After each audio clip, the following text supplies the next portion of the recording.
अगला आपको सीधे ये इक्वेशन है, इस इक्वेशंस को बैलेंस करना है। यहाँ पे Fe कितना है, 1 है, लेकिन यहाँ Fe कितना है, Fe इधर कितना है, 3 है। यहाँ पे ऑक्सीजन कितने हैं, 4, और यहाँ पे ऑक्सीजन 1 है। यहाँ हाइड्रोजन 2 हैं और हाइड्रोजन 2 हैं। दोनों तरफ Fe और ऑक्सीजन की संख्या बराबर नहीं है। जब दोनों तरफ बराबर नहीं है तो ऐसे चीज़ों को बैलेंस करने होती है, ऐसे क्वेश्चन को बैलेंस करना होता है। तो सबसे पहले क्या करते हैं, सेंट्रल एलिमेंट देते हैं Fe। इसमें देखें इसकी बैलेंसी और इसमें ये Fe की बैलेंसी ज़्यादा है, इसकी बैलेंस यहाँ पे Fe कितना है, 3। तो यहाँ पे हीट एंड ट्रायल मेथड से 3 लिख लिया, हीट एंड ट्रायल मेथड से 3 लिख लिया। यहाँ ऑक्सीजन कितने हैं भाई, 4 हैं, और यहाँ कितने हैं, ऑक्सीजन कितने हैं, यहाँ पे 1 है। तो यहाँ पे कितने, 3H2O लिख लिया। ऑक्सीजन को बैलेंस करने के लिए वाटर की ज़रूरत होती है। यहाँ H कितने, 2 ये हैं और 6 ये हैं, 8। और यहाँ पे ये कितने हैं, यहाँ पे 2 हैं, उधर 8 है, तो इधर 6 हाइड्रोजन गैस लिख दिया। हाइड्रोजन गैस लिया, पूरी बैलेंस करके लिख लें अगर, तो कंप्लीट रिएक्शन ये 3 हो जाएगा, 3Fe, 1 वाटर ये, 3 वाटर ये, कुल मिला के 4 वाटर। इसके बाद Fe 3O4, ये ऑक्सीजन ये कितने हैं, अरे भाई ये हैं 6 और एक ये 7, 7H2O। नहीं तो गड़बड़ हो गया भाई, ऑक्सीजन 3H4 हो गए।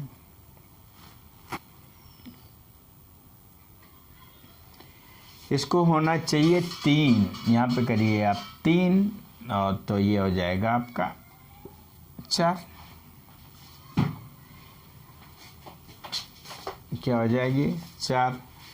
अब देखें Fe3, ऑक्सीजन 4, ये 4, ये 4, H कितने, 4 दूनी 8, 4 दूनी 8। ये आपका कंप्लीट आंसर हो गया।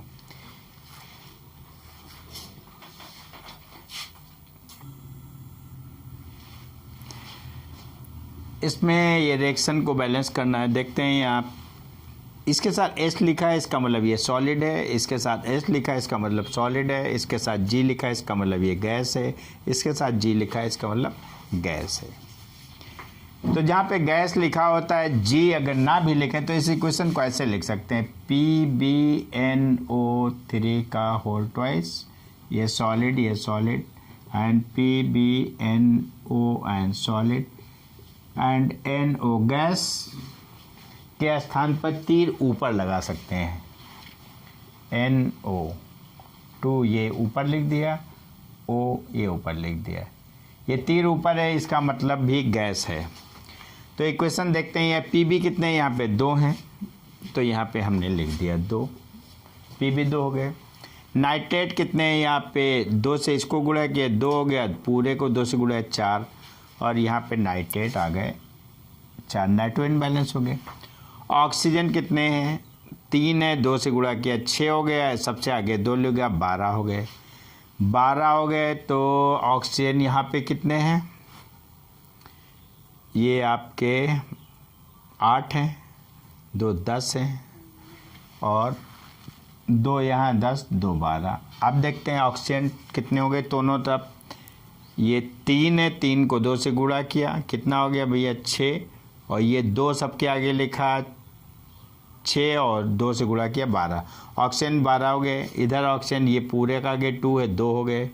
ये ऑक्सीजन 8 हो गए, 2 10, और ऐसे हो, ये 2 हो गए भैया, ये आपका 8 हो गए, 8 2 10 हो गए, और 10 2 12। ये आंसर आपका कंप्लीट हो गया, ऑक्सीजन बैलेंस हो गए दोनों तरफ। अब नीचे वाली इक्वेशन देखते हैं, इसमें क्या है, ये इक्वेशन में बैलेंस नहीं है, नाइट्रोजन इधर 1 है, यहाँ पे नाइट्रोजन 2 है। सीधे देखते हैं नहीं बैलेंस है, नाइट्रोजन यहाँ पे कितनी है 1, और यहाँ पे कितने 2 है। हीट एंड ट्रायल मेथड से इसके आगे हमने क्या कर दिया 2। कैल्शियम यहाँ पे 1 है, यहाँ पे 1 कैल्शियम 1 है, नाइट्रोजन में बैलेंस कैल्शियम, ऑक्सीजन देते हैं। ऑक्सीजन यहाँ 3 है, 2 से गुणा किया 6 हो गया, और 2 ये 6 2 8 हो गया। कुल मिला के 3 है, 2 से गुणा 6 कर दिया, 6 इधर हो गए, 8 इधर है, 2 यहाँ लगा दिया। तो ऑक्सीजन भी दोनों तरफ बैलेंस हो गए। हाइड्रोजन यहाँ पे कितने हैं, ये 2 हैं, और ये 2 4 हैं, और 2 को 2 से गुणा कर दिया 4। इसका भी आंसर आपका यही हो गया। ये इक्वेशंस आपकी बैलेंस हो गई। आपके ये एक रिएक्शन है, इसको बैलेंस भी करना और कंपाउंड भी बनाना है। तो ये कंपाउंड ये और ये मिलके बनेगा BaSO4, और ये कंपाउंड मिलेगा HCl। ये कंपाउंड बन जाएगा। फिर इसको बैलेंस करना कैसे बनेगा, चलिए मैं बता देता हूँ। इसका प्लस, इसका माइनस, इसका प्लस, इसका माइनस, यहाँ से उठाइए। इसकी वैलेंसी कितनी है, -2, इसकी वैलेंसी कितनी है, -1, इसकी वैलेंसी कितनी 1, इसकी वैलेंसी -1। इधर का प्लस पार्ट, इधर के माइनस पार्ट तक, Ba और SO4, इसकी वैलेंसी आपकी कितनी है, ये +2 है, और इसकी -2। इनका कंपाउंड बनाइए, 2 2 कैंसिल हो जाएगा, 1 1, तो BaSO4, ये BaSO4 हो गया। यहाँ से बेरियम हो गया, और यहाँ से क्या हो गया, सल्फेट हो गया। अब H और Cl, H की वैलेंसी 1 और Cl की वैलेंसी -1, इनका कंपाउंड बनाइए, क्या बनेगा, HCl। कुल मिला के एक आपको कंप्लीट रिएक्शन बन गई।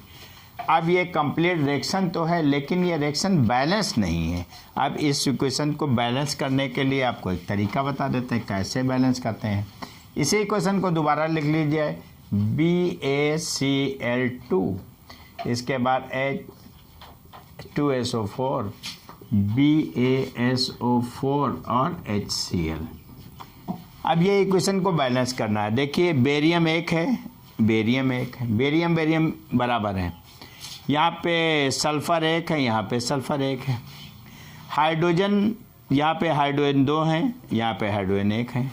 यहाँ पे क्लोरीन 2 हैं, यहाँ पे क्लोरीन 1 है। तो इसके आगे अगर 2 लगा दें, इसके आगे 2 लगा दें तो क्या हो जाएगा, हाइड्रोजन 2 हो जाएंगे, 2 हो गए, क्लोरीन 2 हो जाएंगे तो 2 होंगे। इस प्रकार से ये इक्वेशन बैलेंस भी हो गई और ये इक्वेशन कंप्लीट भी हो गई। अब ये इक्वेशन मैं आपको इस इक्वेशन को कंप्लीट करना भी सिखा दे रहा हूँ, फिर कंप्लीट हो जाएगा तो इसके बैलेंस करना भी सिखा दे रहा हूँ, तो दोनों बातें हैं। तो ऐसी स्थिति में इसको Na plus OH minus H plus SO4 minus, यहाँ से ये रिएक्शन करेगा। Na इसकी वैलेंसी 1 और SO4 इसकी वैलेंसी -2। मल्टीप्लाई करिए, मल्टीप्लाई किया तो Na2SO4 होगा। इसका मतलब ये एटम और ये एटम रेड कर गया। अब क्या बचा, इधर से OH बचा, इधर से H बचा, तो H और OH इनकी रिएक्शन H, इसकी रिएक्शन -1, इनकी से क्या आएगा, HOH आएगा। इस HOH को क्या लिख सकते, H2O, और हमने लिख दिया H2O। अब हमने एक काम कर दिया कि इक्वेशन को कंप्लीट कर दिया। अब कंप्लीट करने के बाद इक्वेशंस को बैलेंस करना है, वो आपको सिखाई दे रहा हूँ। वो आपको सिखाने के लिए बहुत ही आसानी सी बात है। आप इसको हटा दें, आपने इक्वेशन जो लिख दिया वो, अब इसको बैलेंस करना। NaOH H2SO4 एंड Na2SO4 का होल था एंड H2O। Na कितना है, यहाँ पे 2 है तो यहाँ पे सीधे 2 कर दिया। SO4 यहाँ 1 है, यहाँ पे 1 है। सबसे पहले SO4 बैलेंस करते हैं क्योंकि इसमें SO4 इसकी सेंट्रल एटम था। SO4 यहाँ 1 है, कोई बात नहीं, बैलेंस हो गया। यहाँ पे Na 2 हैं, Na भी 2 होंगे। अब देखते हैं ऑक्सीजन कितने हैं, 4 ही ऑक्सीजन है और ये पूरे के आगे लगा 2 6 ऑक्सीजन, तो 4 यहाँ हैं और आपको कितने चाहिए, 6, तो इसका आगे 2 लगा दें, 2। ऑक्सीजन कितने हो गए आपके, ऑक्सीजन हो गए आपके 4, ऑक्सीजन आपके हो गए 2। या यूँ कह दें, हम सीधे ये बताते थे कि ऑक्सीजन को बैलेंस करने के लिए वाटर मॉलिक्यूल का उपयोग करते हैं। ऑक्सीजन यहाँ 4 हैं तो यहाँ भी 4 हैं, यहाँ पे ऑक्सीजन 2 हैं और यहाँ पे ऑक्सीजन एक ऑक्सीजन की कमी है। जितने ऑक्सीजन की कमी होती उतने जल के अणुओं को जोड़ देते हैं, हमने वही किया। एक ऑक्सीजन की कमी थी, एक जल के अणु को जोड़ दिया। अब इक्वेशन देखते हैं। अब ये आ रहा 2NaOH सीधे से रिएक्शन आ रही Na2SO4, एक वाटर 2 वाटर 2H2O और आपका ये आंसर हो गया। अब ये एक कैल्शियम हाइड्रोक्साइड लिखा है जो रिएक्शन करता है कार्बन डाइऑक्साइड से कैल्शियम कार्बोनेट और वाटर बनना है। इसकी आपको एक इक्वेशन लिखना है, फिर इक्वेशंस को बैलेंस करना है। तो पहले बात करते हैं calcium hydroxide. CH hydroxide OH होता है, इसकी वैलेंसी कितनी होती है 2, इसकी -2 मल्टीप्लाई किया तो CaOH का होल ट्वाइस, ये कैल्शियम हाइड्रोक्साइड। कार्बन डाइऑक्साइड, तो इसको दो तरह से लिख सकते हैं। कार्बन डाई का मतलब 2, ऑक्साइड का मतलब ऑक्सीजन, कार्बन डाइऑक्साइड हो गया। इसकी जगह पर लिख दिया CO2। कैल्शियम कार्बोनेट लिखना है तो कैल्शियम होता है Ca, कार्बोनेट CO3, इसकी वैलेंसी +2, इसकी वैलेंसी -2। ये कैंसिल हो गया, ये मल्टीप्लाई किया तो आ गया CaCO3। जल दुनिया का हर आदमी जानता है, फार्मूला H2O होता है। अब ये इक्वेशन लिखिए और इस इक्वेशन को बैलेंस करके दिखाइए। ये इतना कहा गया है, ये हिंदी में लिखा था, इसको केमिकल फॉर्म में लिखिए और फिर इक्वेशंस को बैलेंस करिए।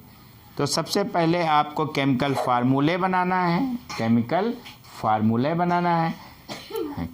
फार्मूले बनाने के बाद फिर कंपाउंड लिखना है, फिर CaOH का होल ट्वाइस, फिर CO2 और ये बनाएगा CaCO3H2O।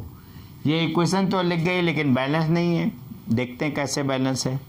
एक कैल्शियम 1 है तो कैल्शियम 1, कार्बन 1 है तो कार्बन 1, ऑक्सीजन कितने हैं भाई यहाँ पे, ये इसको 2 हो गया और 2 4 हो गया, 3 यहाँ है 4 यहाँ। H कितने, H2 और यहाँ H2, सब कुछ बैलेंस है, इसलिए आंसर यही होगा। ये रिएक्शन में क्या रहा, कैल्शियम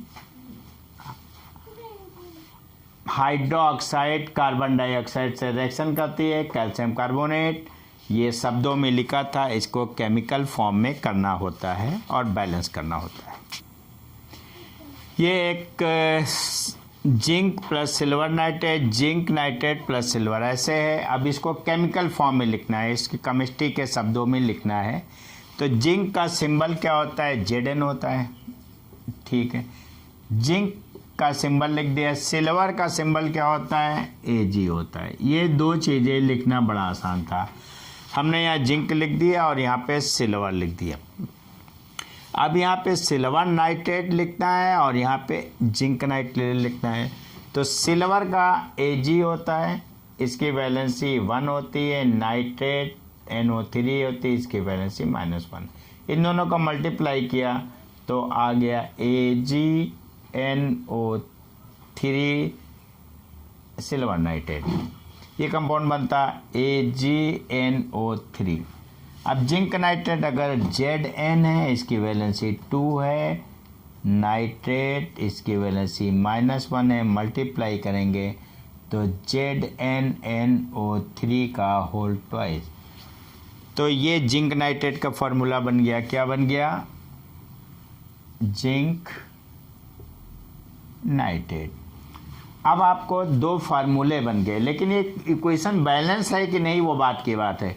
ये जिंक हो गया, ये सिल्वर नाइट्रेट होगा, ये एरो हो गया, ये जिंक नाइट्रेट हो गया, ये सिल्वर होगा। अब इसमें देखना होता है कि इक्वेशन बैलेंस में दोनों तरफ एटम की संख्या बराबर है कि नहीं। सबसे देखते हैं ये। तो हमने क्या किया, बहुत ही आसान किया। Zn यहाँ 1 है और Zn भी यहाँ भी 1 है। अब यहाँ पे नाइट्रेट देखें N, ये कितना है 2 से गुणा 2 हो गया, इसका मतलब नाइट्रोजन 2 है, तो यहाँ पे आगे उसके आगे 2 लगा दिया तो नाइट्रेट 2 हो गया। अब यहाँ Ag कितना 2 है और इस Ag के आगे आपने 2 लगा दिया और अब आपका ये आंसर हो गया। यहाँ पे देखिए जिंक एक NO3 2 है तो इस पूरे के आगे 2 लगाए तो इसका मतलब NO3 2 हो गया। सिल्वर 2 है और इसलिए इसके आगे 2 लिख दिया गया, सिल्वर 2 हो गया। ये रिएक्शन कंप्लीट हो गई। ये एक सीधे आपका फार्मूला था। जिंक कार्बोनेट, S का मतलब सॉलिड है, इसको क्या बनेगा, जिंक ऑक्साइड बनेगा और कार्बन डाइऑक्साइड गैस बनेगी। भाई जो जो चीज़ें लिख देते हैं, लिख पाते लिख देते हैं, नहीं बाद में करेंगे। तो जिंक कार्बोनेट का फार्मूला कैसे पता चलेगा? चलो कार्बन डाइऑक्साइड का तो फार्मूला सबको आता है, CO2 हो गया, इसके साथ जी लिख दिए। चलिए इतना आता है। अब ये दो फार्मूले कैसे लिखेंगे इसके लिए हम आपको नियम बताते हैं। Zn जिंक हो जाएगा, इसकी वैलेंसी 2 और कार्बोनेट CO3 इसकी वैलेंसी -2। सिंपल से 1 1 कैंसिल और इसको मारें तो क्या आएगा ZnCO3। जिंक कार्बोनेट का फार्मूला हो गया ZnCO3। अब जिंक ऑक्साइड का फार्मूला बहुत ही आसान है। तो जिंक ऑक्साइड ऑक्सीजन, इसकी वैलेंसी -+2, इसकी वैलेंसी -2। चलिए क्रॉस मारते हैं, 1 1, ये 1 1 आ गया और बन गया जिंक ऑक्साइड। अब एक इक्वेशन बना देते हैं और फिर लिख देते हैं कैसे कंपाउंड बनते हैं, कैसे इक्वेशन बनती है। आंसर आपके सामने बहुत ही आसानी से आ जाएगा। ये सीधे आ गया ZnCO3, इसके साथ S लगा दिया, इसका मतलब ये सॉलिड के फॉर्म में है। फिर ZnO जिंक ऑक्साइड लगा दिया और फिर CO2 इसके साथ G लगा दिया, ये गैस है। अब इक्वेशन तो बन गई। अब देखते हैं बैलेंस है कि नहीं। बैलेंस होने में दोनों तरफ एटम की संख्या बराबर होती। तो Zn 1 कार्बन 1, इसके बाद ऑक्सीजन यहाँ 3, यहाँ 2 और 1 3, और इस प्रकार से ये आपका आंसर हो गया। ये आपकी एक रिएक्शन है जिस रिएक्शन से मैग्नीशियम सॉलिड, हाइड्रोक्लोराइड अम्ल है, AQ का मतलब इक्वस, और ये मैग्नीशियम क्लोराइड और हाइड्रोजन गैस बन रहा है। तो सीधे क्या बनते हैं, ये आपका Mg है, बहुत ही आसान, मैग्नीशियम हाइड्रोक्लोरिक एसिड, इसका मतलब HCl।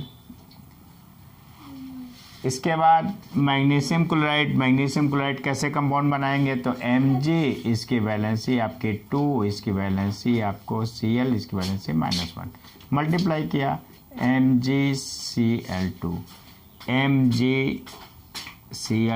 इसके बाद हाइड्रोजन गैस H2, MgCl2। अब ये इक्वेशन बन गई, इसके साथ लिख दिया S और इसके साथ लिख दिया G। चलिए देखते हैं, ये इक्वेशन तो बन गई जो आपने था, लेकिन इक्वेशन बैलेंस है कि नहीं। Mg8, यहाँ Cl2 H2, तो यहाँ पे आगे उठा के कर दें 2, तो सीधे आएगा MgS2HCl, सीधे आएगा MgCl2 and H2 and Cl2, और ये आपका आंसर होगा।